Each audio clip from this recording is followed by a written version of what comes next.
ಯಾದಗಿರಿ ಜಿಲ್ಲೆಯ ಹುಣಸಗಿ ತಾಲೂಕಿನ ಬೊಮ್ಮನಗುಡ್ಡ ಗ್ರಾಮದ ಸರ್ಕಾರಿ ಮಾದರಿಯ ಪ್ರಾಥಮಿಕ ಶಾಲೆ ಮತ್ತು ಪ್ರೌಢಶಾಲೆ ವಾರ್ಷಿಕ ಸ್ನೇಹ ಸಮ್ಮೇಳನ ಹಾಗೂ 8ನೇ ತರಗತಿ ಮತ್ತು 10ನೇ ತರಗತಿ ವಿದ್ಯಾರ್ಥಿಗಳಿಗೆ ಕೊಡುವ ಸಮಾರಂಭ ಹಾಗೂ ಸಾಧಕರಿಗೆ ಸನ್ಮಾನ ಸಮಾರಂಭ ಜರುಗಿತು.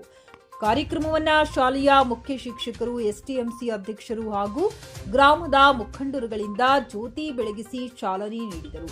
ಜೀವನದಲ್ಲಿ ಶಿಕ್ಷಣವು ಮುಖ್ಯ. ಶಿಕ್ಷಣವನ್ನ ಪಡೆದುಕೊಂಡರೆ ನಾವು ಎಲ್ಲಿ ಬೇಕಾದರೂ ಬದುಕಬಹುದು. ಹಾಗಾಗಿ ವಿದ್ಯಾರ್ಥಿಗಳು ಸಮಯ ವ್ಯರ್ಥ ಮಾಡದೆ ಹೆಚ್ಚಿನ ಆಸಕ್ತಿ ವಹಿಸಿ ಓದಿದರೆ ಅವರ ಜೀವನ ಮುಂದೆ ಚೆನ್ನಾಗಿರುತ್ತದೆ.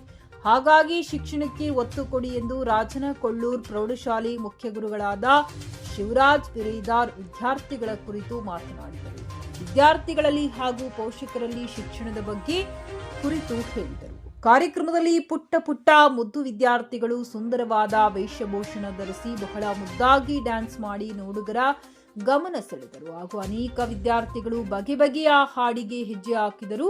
ಇದೇ ಸಂದರ್ಭದಲ್ಲಿ ಶಾಲೆಯ ಮುಖ್ಯ ಶಿಕ್ಷಕರಾದ ಶರಣಗೌಡ ಪಾಟೀಲ, ಅಕ್ಕಮಹಾದೇವಿ ದೇಶಮುಖ್, ಗದ್ದೆಪ್ಪ ಕಟ್ಟಿಮಣಿ ಹಾಗೂ ಈ ಕಾರ್ಯಕ್ರಮವನ್ನು ಶಾಲೆಯ ಮುಖ್ಯ ಶಿಕ್ಷಕರಾದ ಶರಣಗೌಡ ಪಾಟೀಲ, ಸಿಆರ್ಪಿ ರಮೇಶ್ ಹೊನ್ನಳ್ಳಿ, ಶಿವರಾಜ್ ಬಿರೇದಾರ್, ಜುಲೇಖಾ ಬೇಗಂ ಮುದಗಲ್, ಪ್ರಾಥಮಿಕ ಶಾಲಾ ಮುಖ್ಯ ಶಿಕ್ಷಕಿ ಬಸನಗೌಡ ಪಾಟೀಲ್, ಗ್ರಾಮ ಪಂಚಾಯತ್ ಅಧ್ಯಕ್ಷರು ಚಂದ್ರಶೇಖರ್ ಕಂದ್ರಾಪುರ್, ಗ್ರಾಮದ ಮುಖಂಡರು, ಮುದ್ದು ವಿದ್ಯಾರ್ಥಿಗಳು, ಪೋಷಕರು ಉಪಸ್ಥಿತರಿದ್ದರು. ವರದಿ ಹುಲಿಗೇಶ್ ರಾಜವಾಳ.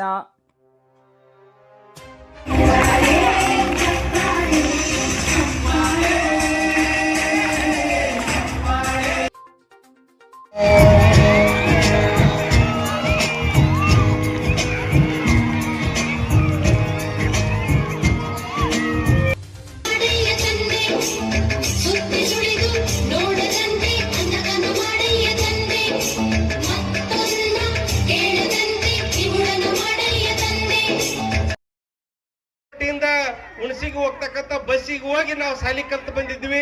ಇವತ್ತ ಶಿಕ್ಷಣದಿಂದನೇ ನಾವು ಗುರುತಿಸ್ಕೊಂಡಿವಿ. ನಾವೇನು ಬಹಳಷ್ಟು ಶ್ರೀಮಂತ ಕುಟುಂಬದಿಂದ ಬಂದಿಲ್ಲ.